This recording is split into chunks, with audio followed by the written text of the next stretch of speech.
Hey everyone, welcome to my channel. My name is Lauren and I am a psychic medium, animal communicator, and most importantly, an intuitive coach. Today we're going to be talking about different types of psychics that are out there, or just intuitive people. So whether you are trying to get into this and you're kind of wondering what alley you should go down so that you can study and take classes, or you're wanting to maybe just get a service or get a reading from somebody, I'm going to cover all of the different types of psychics that are out there. So really quick, a little bit about myself. I am a psychic coach, and here on my channel, I not only teach you how to strengthen your psychic abilities, but I also tell you how you can differentiate good psychics versus bad psychics. So if you want to learn more about that, check out the video above. Now, with all of these that I'm going to cover, there are probably even more that I am leaving out. And the only reason why I say this is people really take these practices and they kind of add their own personal flair to it. You know, they might add practices from their religion, they might add practices from other practices and basically make it their own. So I'm probably not going to cover everything, and there might be super specific things that you might see that I might not cover here. So I just wanted to mention that this isn't everything, but this is kind of the broad general gist of it. So it can definitely be a little overwhelming when you're trying to find a psychic or an intuitive person and you just don't know where to start. So I'm going to walk through all of them, what they do and kind of what they practice, maybe a little bit of what they are and what they are not. Now, intuitive people are basically people that you go to see to get an intuitive opinion. And so they use their abilities, whatever they may be, to connect to the other side, source, you know, something more spiritual or religious possibly, to get answers or to get insight that is intuitive to help you heal, to give you advice, maybe connect to a pet or a loved one. So it's more about using the intuitive ability versus, you know, seeing a counselor or seeing a legal consultant or a real doctor. It's more that all of these people are going to help you get advice that comes from an intuitive source. So I'm going to actually start with mediums first because it's a lot easier to understand psychics after you know what a medium is. So a medium is somebody that connects with dead spirits. So this could be usually dead loved ones or relatives or just people who have died in general. Sometimes mediums also categorize this as being able to connect to animals in spirit. Sometimes they might actually lump spirit guides into this category. Each medium is going to be different, but the basic gist of this here is that a medium will connect you to somebody who you love who has passed away. Now, not every psychic is a medium because some psychics don't want to talk to people that are dead. You know, they might just not want to, or maybe they have a hard time kind of shutting it off. So just remember that if you are looking for somebody to connect with a loved one, some psychics might not do that. So it's good to know if they are a medium or not. Now, there are two types of mediums. There are people that call themselves physical mediums, and then there are people who call themselves mental mediums. From what I have personally seen, it seems like most people are mental mediums, meaning they use kind of their psychic abilities to connect with those loved ones on the other side. But there are some mediums that call themselves physical mediums, and the point of their offerings is to provide physical evidence of spirits. So these people might hold seances and they might try to like bend spoons or make ectoplasm. It's a very old kind of originating idea. Some people still do this. I don't see it very much. And my personal belief on whether or not it's real can stay to the side. I do believe that mediums use their psychic abilities to connect with these loved ones in spirit.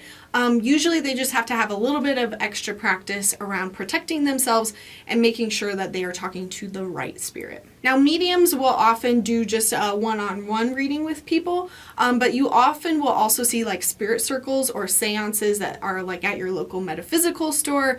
They might do one specific to Halloween or maybe just connecting with loved ones in general.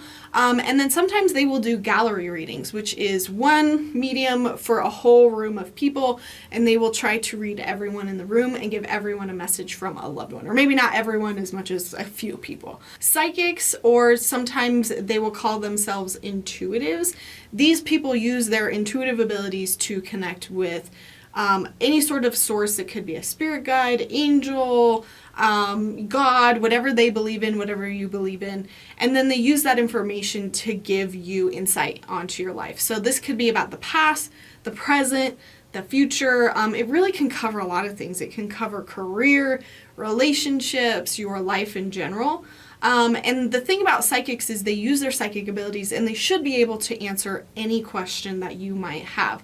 Because they're using their 6 clairs, they are going to be able to pick up on any question that you might have. Again, though, if you're wanting to talk to maybe somebody in spirit, you'll have to make sure that they are a medium first. So you can be a psychic and a medium, but not all psychics are mediums, if that makes sense. So that's the distinction between the two, of which I am both. Now, psychics can kind of branch off into specifics. So you might see like business psychics or business intuitives, or there might be psychics that focus on something very specific, like maybe they focus on only speaking to a certain type of guide, or maybe only using a certain method, like reading auras, or maybe they only consult the Akashic records to do their readings.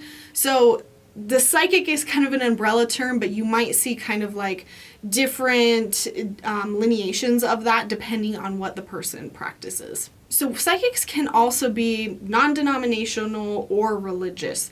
So some psychics like to put their religion and their personal beliefs into their readings, and they only maybe read people that are of the same belief. And then some psychics, like myself, we are non-denominational and we kind of just put religion off to the side and we try to keep it as general as possible.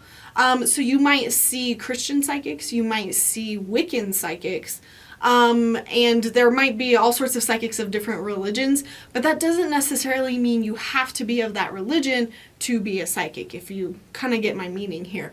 And this is why a lot of people often confuse psychics with witches. Not all witches are psychics, and not all psychics are witches. There's the religion, and then kind of the practice. I find that psychics usually just kind of do one-on-one readings. They might do more than one person sometimes. Sometimes you will find them at psychic fairs, and they'll have up booths.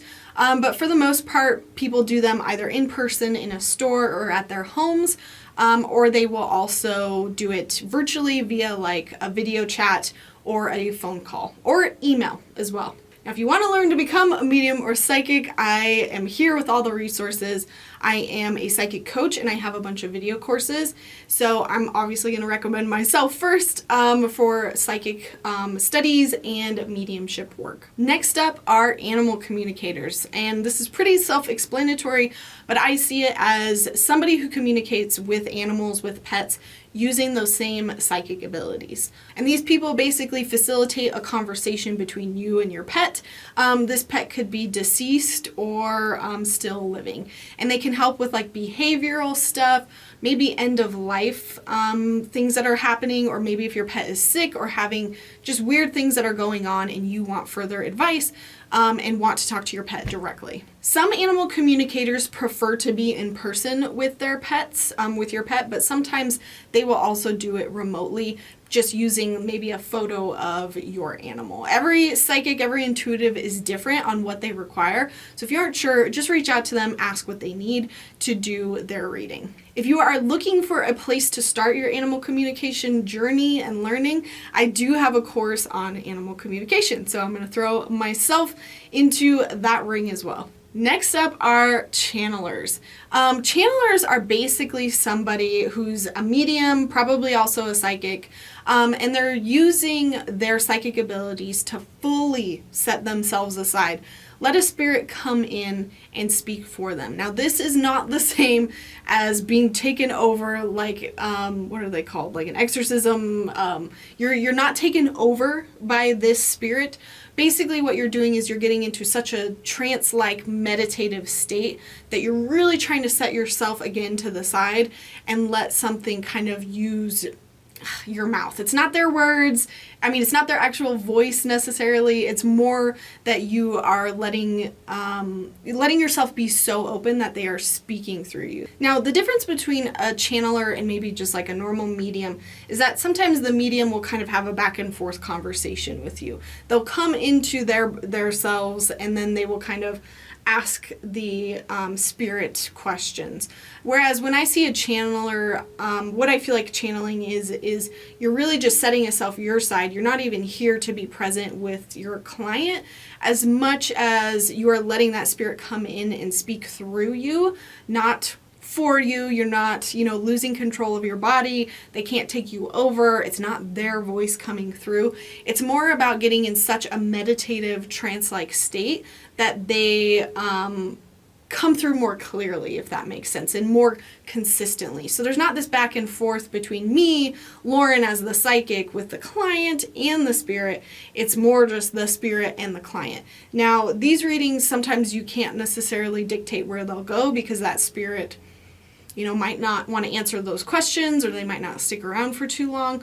But I think the upside to these are that they tend to be a little bit more accurate, I would say. Not always, but because you're setting aside yourself as a psychic, and because that psychic is really like trying to keep their bias and their personal ego out of the way, you might get something a little bit more true to that spirit. Now, with channeling, some people can just be more naturally gifted at this and just happen to do it more. Some people, though, it takes a little bit more of an effort because you really got to set aside yourself. So if you're wanting to learn how to channel, I would first start with mediumship and then seek out somebody in person, if you can, that teaches channeling. The next intuitive is one of the most common, and those are tarot readers. So tarot readers specifically use a set of cards based on this original deck called the Rider-Waite-Smith Tarot deck. And it's a set that has a very specific numbering system that you kind of have to memorize and learn. You can also read them intuitively, but usually people who call themselves tarot readers have practiced and learned how to read this kind of system of cards. And basically they will read the cards to answer your questions. Now, some people will also mix in their intuitive abilities as they're reading tarot, so you can almost call them psychics and tarot readers. That's what I do. But there's some people who just take the tarot cards at face value and they don't mix in any psychic abilities whatsoever. And the person that I actually learned from did that. So again, there's a lot of overlapping here with a lot of this, but tarot readers usually just kind of stick to the system of the cards. I will add a subcategory to this, which is oracle cards. Oracle cards are not as strict.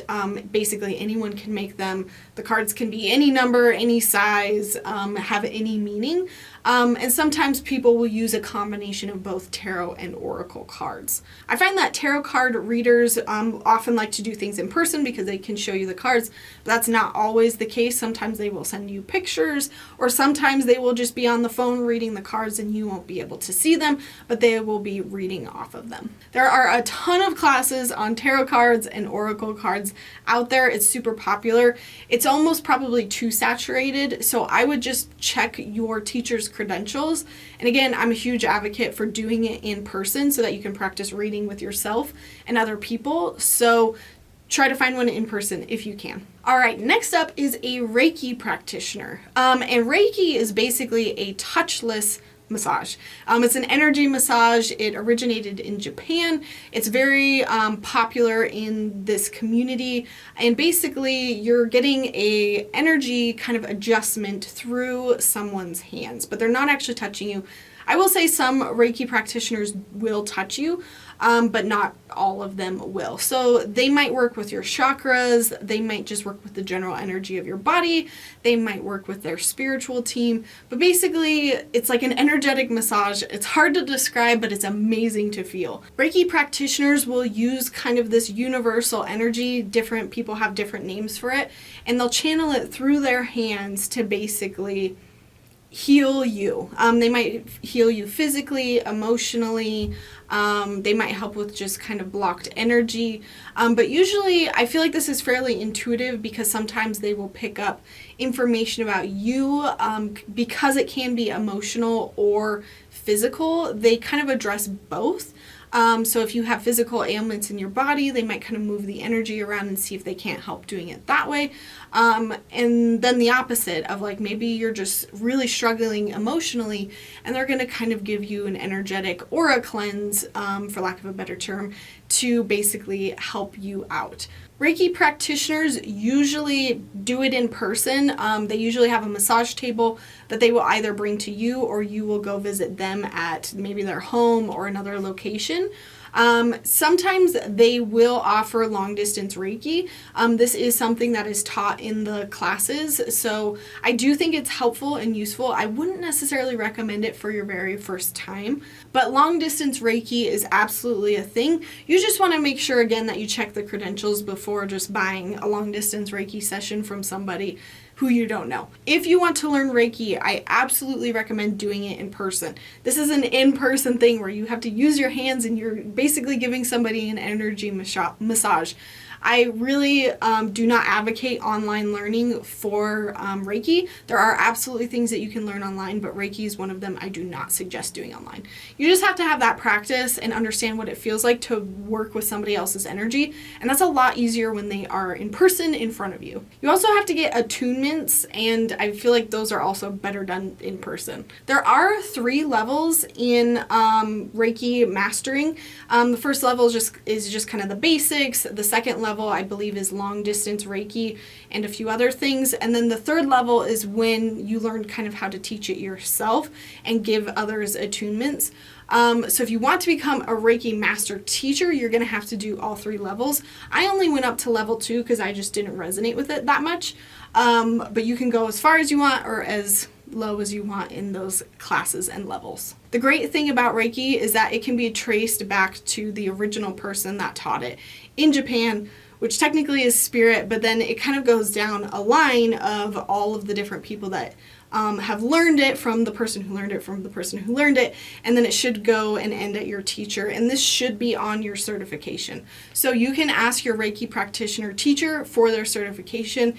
If they have this, then they are probably pretty legit. I would just make sure that they didn't learn it online as well. Next up is medical intuitive, and I am actually practiced in this as well, and I received a certification for it. Medical intuition is somebody who uses their psychic abilities to give you medical advice. Now, this does not take the place of a medical professional, and that is something you learned as a medical intuitive, is that you do not diagnose things, you do not prescribe things, obviously, but it's using your intuitive abilities to kind of take guesses at what's going on, kind of find hot spots, and maybe make suggestions for your client so then they can take that information and then go see a medical professional. So I can't speak for all medical intuitives, but it's similar to getting a reading. They will, be on the phone, in person. Some of them might actually put you on a massage table and might kind of use a combination of Reiki to do it. But medical intuitives will kind of do a body scan, and they have to learn about your anatomy as well to be able to understand a little bit of context of what's going on with your body, both biologically, spiritually, and physically. Medical intuition is absolutely one of those things you need to make sure that the teacher has their credentials around, or at least that they've been teaching it for a while. Just make sure that you're not basically learning it from somebody who learned their anatomy from Facebook, is all I'm trying to say. You want to make sure that they know what they're talking about, and most importantly, that they are ethical about it. The big thing here is that medical intuitives should not diagnose you, they should not prescribe things to you, they should not tell you to do anything. They're coming in, they're giving suggestions, and they are still putting your medical professional above their own opinion. Again, reminding you that they are intuitive and that they are not giving you medical diagnoses. Medical intuition is one that is a little bit harder to find out there. If I decide to make a course on it, I'm going to bring in a nurse or a medical professional person to help co-teach this. So if I decide to create that course, it will be linked down below. Our next intuitive is probably going to be a hypnosis instructor. Now, I just wanted to say here that hypnosis does not always correlate with somebody who is intuitive. You can go to somebody who is a hypnotist that, is more in the realm of psychology and not necessarily in the realm of intuition. But there are some people out there who use their intuitive abilities and kind of blend it with their hypnosis to kind of put you in a relaxed trance-like state and maybe lead you on meditations. I mean, they're basically hypnosis journeys, tracks, and they basically help you heal from things in your life. You know, again, it's kind of like Reiki, where it could be physical, mental, or spiritual, and they use their guided hypnosis to help you with whatever you have issues with. I will say, like, a subcategory of this is people who just kind of do meditations for people. That might be all they do, and they use their intuition to kind of create meditations, and they might give this out to people to help them heal or relax or just connect or maybe manifest something. The intention behind every hypnosis can be completely different. Now, there are a lot of people online that make hypnosis tracks, meditation tracks. You do not necessarily have to be a professional to start creating this. Just use your intuition. Obviously, do this with the intention of helping people. That's why I always recommend, before you listen to a meditation, just kind of skim it as a whole to make sure that you're aware of what's going to happen with the meditation and that you're okay with it.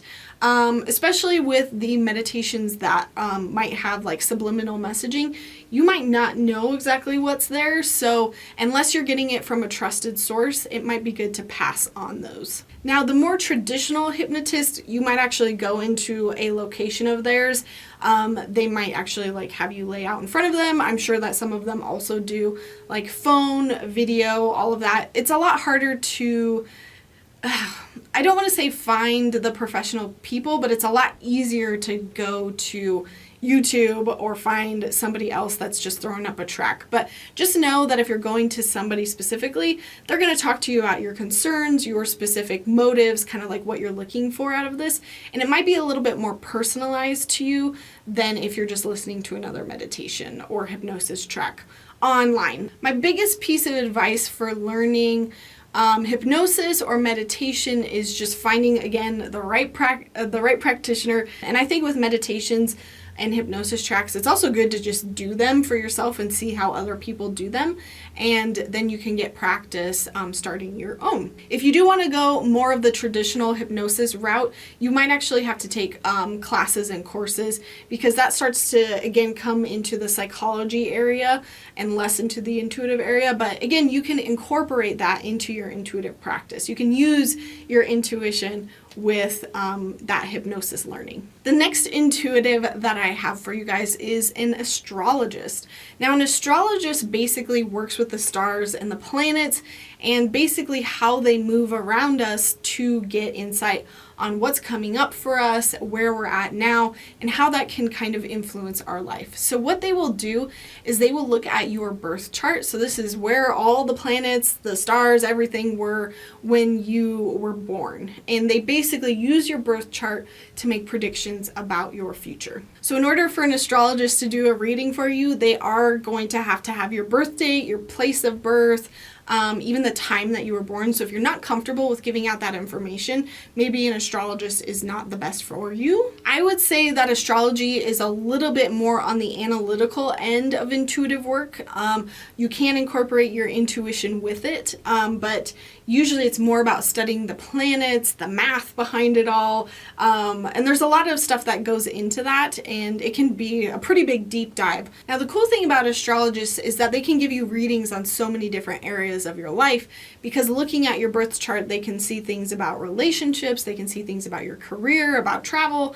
So you might find different readings based on that. Like, what is your 2022 going to be like? What is your career going to be like in the next couple months? They can give you so much information based on it that it's almost impossible to do it all at once. So there might be people that do more specific readings, or there might just be somebody that gives you just a general birth chart reading, and they just kind of tell you about yourself and your personality. Now, my next category is kind of vague, but I'm going to just chat about body workers in general. So these are people that might do physical activities with you, that might have an intuitive flair to it. And I won't go too much in depth with this, but basically consider this an area of like, okay, if you really like to do physical activities, but you want it to have a more spiritual sense of grounding, you can absolutely go to these. I would incorporate Reiki into this. Another thing you can get is acupuncture. Acupuncture sort of has spiritual underlyings. And then Qigong is an exercise flow practice that kind of works with universal energy. So those are all going to look a little bit different, and they're going to be a little bit more physical in nature. Also yoga, because we know that yoga can absolutely be a very intuitive experience, even spiritual at times. So if you really like the balance of both being physical and incorporating that spiritually, maybe you just really connect those two, then check those out, or learn how to practice those, because you might just have an affinity for that. The next intuitive practitioner that I have is a palm reader. And I don't know what it is about palm reading, but so many people are like, oh, she's a psychic, she must read palms. And I'm like, nope, I didn't learn that, sorry. And the look of confusion on people's faces is funny, because you have to study that, you have to learn that, you have to know how to do that, and that's just something I haven't ever taken a class on. I've never been interested in it, so that doesn't mean I know how to do it necessarily. But palm readers are exactly what they say they are. They kind of look at the lines on your hand and your palm, and they give you a reading about yourself, your future, kind of based on this. Now, some palm readers will be in person. Other palm readers will actually have you send in a picture of your palm. I would not recommend the apps that take pictures of your palms, because I do not think they are advanced enough to see all of the different lines on your hands. Maybe one day they will be, but I would recommend seeing an actual person, because then they're also using maybe a little bit of their intuitive abilities to give you advice. I feel like I most often see palm readers at like events in person, like specifically like Renaissance fairs, but any of these types of practitioners you might see out and about at a psychic fair, at a Renaissance fair, or they might just be practitioners that work out of their homes or in like a metaphysical store. Now, the next intuitive practitioner is a numerologist, and these people basically use numbers and numerology and the mathematics of spiritualism to basically predict your future, give you insight about who you are and your personality. So they'll basically use your birth date similar to how astrologers do, but they have a different system of like what each number means and what the combination of numbers mean and how it influences like where you're at, especially depending on like the year and the month. So it's very predictive, but also like reflective of like where you've been in the past and where you've been now. I would say that if you see a lot of numbers, maybe you would gravitate more towards numerology. But this is basically assigning a spiritual meaning to numbers and using them to make predictions. If you want to learn numerology, there's a lot of good books online. Numerologist is also a good YouTube channel here, where there's a lot of people that are on there teaching you about it, giving kind of generic predictions, so check them out. Now, the last sort of categorization that I want to talk about is kind of like the crossovers. So these are people that basically take one thing and kind of throw the intuitive ability on top of it to give it a different twist. Again, kind of like the business psychics that are out there. And basically these people can be like, you can do anything with this. You can provide any service with an intuitive flair. So for example, some counselors are intuitive counselors. So not only do they use their knowledge of what they learned at school about psychology, but they will also use their intuitive ability to give you readings at the same time. I went to an intuitive counselor once, and it was absolutely amazing.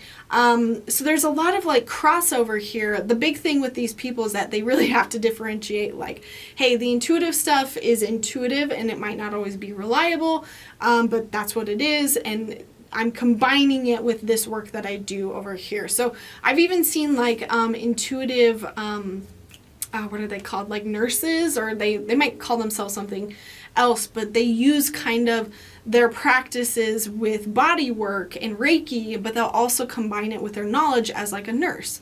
And they'll provide very specific services based on that. Other examples I can think off the top of my head are people who do sound healing. So they might be a musician first, and then they might incorporate intuitive workings into their practice, and they might give you a sound healing service that is them playing music, but then at the end you guys come together and speak about like what you felt or how you experienced that. And then the other one I'm thinking of are like art therapists. They might have studied art and therapy in like college or school, but then they start to bring in their intuition, their intuitive abilities to provide like an extra level of I don't want to say customization as much as just personalization to their readings or their services to make it more of a beneficial experience for you. So this crossover here, you could technically take this and do it with anything. Just again, remember to preface people with the fact that it's intuitive and that you can be wrong. If you're new to that concept, check out my channel, because just because you're intuitive does not mean you are 100% right 100% of the time. Psychics can be off, intuitives can be off. We are not always perfect. And the last type of crossover intuitives, I'm just kind of lumping this into a general category, are people that incorporate their religion into their intuitive practices.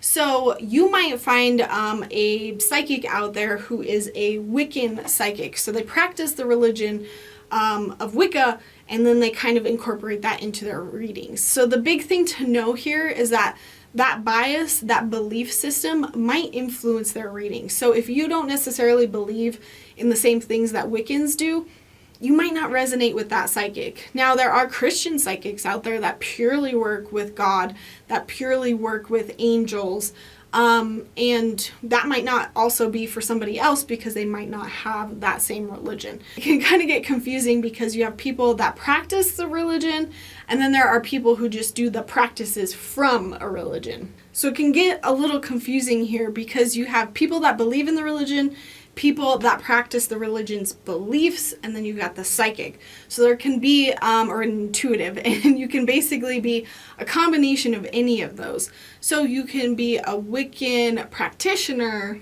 you might not believe in the religion, but you might be like a Wiccan and a psychic. And so you might have very specific services based on that. Or you could be of the belief of the religion of Wicca, and then be a psychic and offer those practices. So it can be a little confusing. And the only reason why I mention that is because it's hard to sometimes find a psychic or to find where you fit in. And I just see a lot of confusion of this on my channel. A lot of times I do a practice that might be inherently Wiccan, but I'm not actually Wiccan myself. And that doesn't mean that I'm bringing those religions into my readings necessarily. So it can be confusing, which is why I recommend when you're reaching out to a psychic to just read a little bit about them, see their bio, see what they believe in, and see if it resonates with you. Because ultimately, if they have a different belief system as you, like if you believe in past lives and they don't, that might not kind of match up reading-wise. And I can already feel the questions of like, well, shouldn't all psychics be right and it doesn't matter what the religion is because the psychic should be able to connect to the perfect right answer? And the answer to that is no, because psychics are not always 100% right. And as much as we try to keep our bias and our ego out of the way, we are human and it's almost impossible to do that.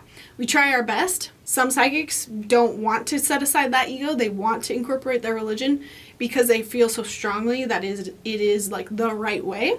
So as much as I'm shattering your beliefs about psychics being right 100% of the time, just know that they are not and that they have their own biases. So try to find one that at least has the same beliefs as you. Or if you want somebody that doesn't involve religion at all into their psychic readings like I do, make sure to kind of vet that out as you're seeking somebody. Shamanism is another example of this. You can believe in shamanic religions, but that doesn't necessarily mean you have to believe in them to do shamanic practitioner work. So for example, I've taken a lot of shamanic courses, but I am not necessarily, that's not like my religion, but I incorporate it into some of the readings that I offer. Shamanism is another thing that you can absolutely take classes on, learn, and incorporate into your practice. The last intuitive reader that I have is somebody who uses runes to provide a reading. So I think runes were originally placed on bones, but now you can get them like on crystals. You can get them just as kind of like wood blocks or stones. And there's basically a rune carved into each one, and they have a different meaning, sort of similar to the tarot cards where you just kind of have to memorize them, put them together, and kind of read the overall picture. This is just another service that you can get if you're looking to get a reading. It's just another way of doing it. You might look into its origins and see if it resonates with you. And there are plenty of people that also teach runes if you are interested in learning it yourself.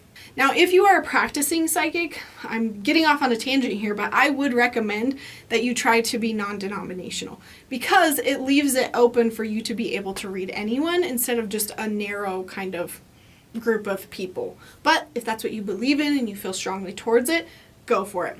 With all of these kind of different categories that I'm talking about, the biggest thing is to go after the thing that you are most drawn to. Really go with the thing that lights you up. Take a class, dip your toe into it. You don't have to learn everything about it. You can start it, you can sort of feel it out. If you're not enjoying it, try something else. That's why I don't do Reiki so much anymore. I tried it. I did it a few times. I just didn't feel like it was for me, and so I stopped offering that as a service. You can do that. You can change up your work. You can integrate things into your practice. I would also try learning in person versus learning online because I think that just offers more by being able to interact with people, teachers, ask questions. And then it also just challenges you as an intuitive to really try to learn and push your abilities further. So I might be missing a lot here. I literally came up with 3 more as I was making this video. So if I left one out, if I left you out, please let us know in the comments below. Let's make a comprehensive list together so that we can help each other learn, find the right resources, and please leave those down below if you have anybody you absolutely recommend. So if you are just looking for a reading for yourself, I would highly recommend going to a local metaphysical store or just kind of searching online for readers that you resonate with. Check them out, make sure that they have a bio, make sure that they kind of explain how they learned, where they learned, just so that you can feel a little bit more comfortable. And also check out the video that I made on how to learn the difference between a good psychic versus a bad psychic. Also, learning about how to prepare to receive a reading can absolutely help you as well so that you feel a little bit more comfortable going into it. Obviously, everyone is going to have different requirements, but you can ask them what you need to do to be prepared, and they will often tell you, or they might just have it listed on their website. Remember here, whether you are learning or seeking out a psychic, I really encourage you to have a healthy skepticism. Trust your gut, trust your intuition. If you don't feel like it's right, like don't go with it. I have been to plenty of classes where I sat there and I was like, you know what? I think this lady is a little crazy and that's okay. And then there's other people that I go to that I don't necessarily agree with them, but I think that they have absolutely valuable information to share. So as long as they're being ethical, as long as they're doing it for your highest and best good, and as long as they're teaching you from that same place, I think you're going to be just fine and you're going to learn along the way. So let me know in the comments below what you do as an intuitive, or maybe you just read for yourself. I forgot to include that. That's totally fine too. So thank you guys so much for watching. I hope this video was helpful. If you have any questions about these specific practitioners, intuitives, psychics, and what they do, leave me a comment and I will try my best to get back to you and answer. And remember too, you guys, that I have my own video courses if you are trying to learn yourself, and I offer personal private readings as well. If this video was helpful to you, please give it a big thumbs up, subscribe, and I will see you in my next video. Bye.